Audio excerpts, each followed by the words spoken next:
After defeating Gojo Satoru through Mahoruga's role in Chapter 236, Sukuna's battle is far from over.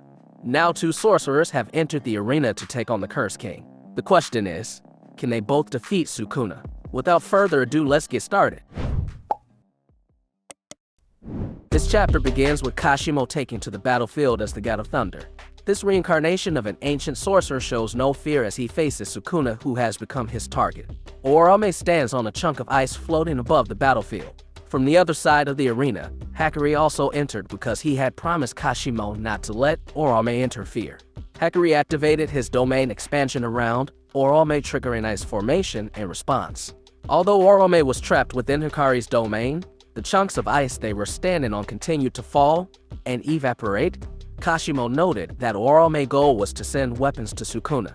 Sukuna used this weapon called Kamutoke to direct a lightning attack at Kashimo. Kashimo's cursed energy makes him immune to all types of lightning attacks. Kashimo then asked Sukuna, "Did you become the strongest? Or were you born the strongest?" Sukuna replied that he didn't know because he was an unwanted child. Kashimo then asked again about the meaning of being strong and whether it meant hating other living beings, because being strong meant being alone, constantly looking for a place to show off that strength. Sukuna calls Kashimo excessive. Just like Satoru, Kashimo activated his curse technique called Genju Kahaku.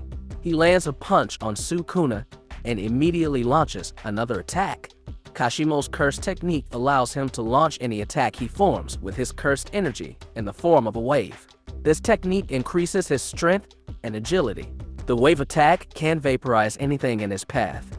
However, Kashimo must transcend the boundaries of human flesh to make this happen.